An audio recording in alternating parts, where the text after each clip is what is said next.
right, Brucham Aboyim, welcome everyone. I wanted to just say a few words about the passing of Jimmy Carter. You know, I had grown up being born during the Reagan administration, kind of in the shadow of the damage that Jimmy Carter did to America and to the world. I remember my father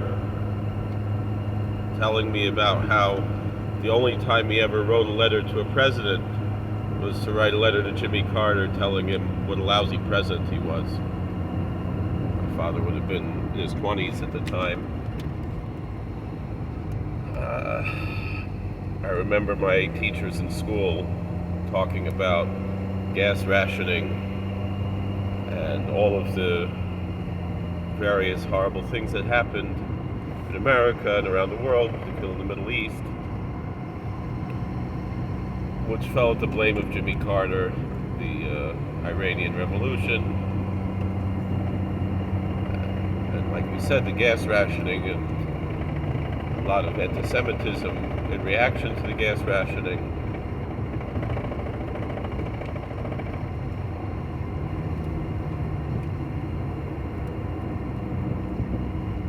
One of my rabbis in high would often tell the story about how on the Long Island Expressway, on one of the overpasses, there was a rather anti-Semitic sign.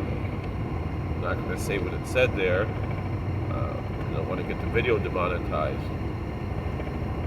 That was in reaction to the gas rationing.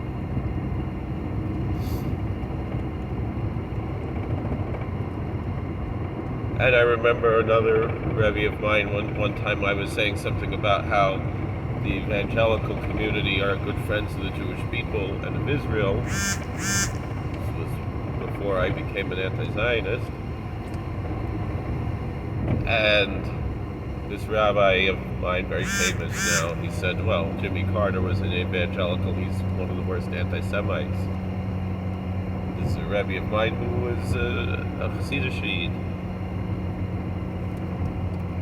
And yet I wanted to say just one thing about that whole story, about that whole idea. I don't believe Jimmy Carter was an anti-Semite. I believe he had an appreciation for authentic Torah. And the story that really reflects on that the most was when a delegation of leading Hasidic Admorim, Hasidic Rebbes, went to visit, as you see in this picture, to visit the White House and to meet President Carter. Here we see the Berach Moshe, who I remember fondly, the previous Satmar Rebbe, shaking hands with President Carter. You can see in the back who we have here. Baba Varav, Zchus Galeno used to daven in our shul. The Vishnitzer Rebbe, Reb Motala. Looks like maybe that's the Vishnitzer Rebbe's son, probably one of the current Vishnitzer Rebbes, and previous Baba Rebbe, Reb Naftali, other tzaddikim who were there, and other Erlich Eden who came. The meeting was supposed to be a 5-minute meeting, and it was to discuss saving graves in Poland from Jewish cemeteries in Poland from being destroyed, seeing what they could do to see if the president could help them. And the story goes was that although they were only given maybe less than 5 minutes,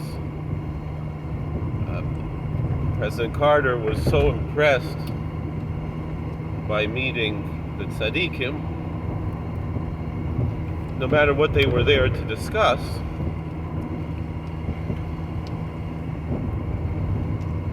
that he couldn't leave them, and he spent, I think, more than 20 minutes, even though it was only a 5-minute appointment. And they say for weeks and weeks, all Jimmy Carter could talk about was meeting with the rabbis. And when he said it was finally, I meet some real rabbis. And he said, living in Georgia, being governor of Georgia, he came across a lot of more liberal rabbis, although he also met some Orthodox rabbis otherwise as well. But mostly he was encountering Reform and conservative and dealing with the Zionists and other various heretics. And here he was happy that he finally got to meet the real rabbis. And they said all he could talk about for weeks and weeks afterwards, his staff said, was what an amazing experience it was for him to meet these rabbis.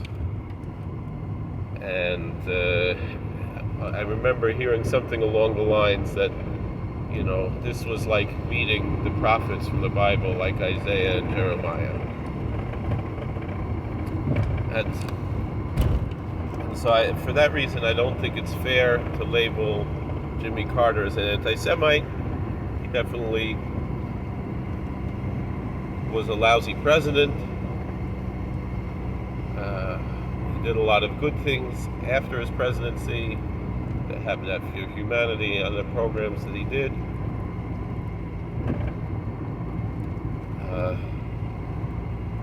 Well, he was an intelligent person, but rather foolish and weak. A man of a spiritual person. He was a Sunday school teacher, I think a deacon in his church.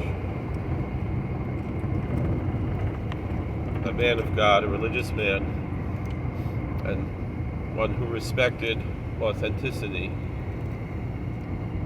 So while he was a very flawed president,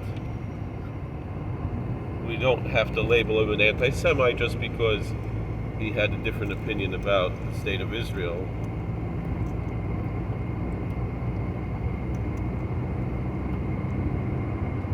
Especially the book that he wrote later. Even though I don't believe Israel to be an apartheid state, and I don't believe, a lot of the things the left are saying about Israel, I still would not, so he was wrong. He was wrong about Israel, in my opinion, but that doesn't make him an anti-Semite. He did enough bad stuff, we don't have to pile that on him either. And we wish that, he should rest in peace, and we don't need to be cursing his memory just because he had a different opinion about Israel. He was not an anti-Semite. He was a friend of authentic Torah Jews, even though he was wrong about many things, certainly politically. All right, God bless. Please like, share, and subscribe, comment, and we'll see you later.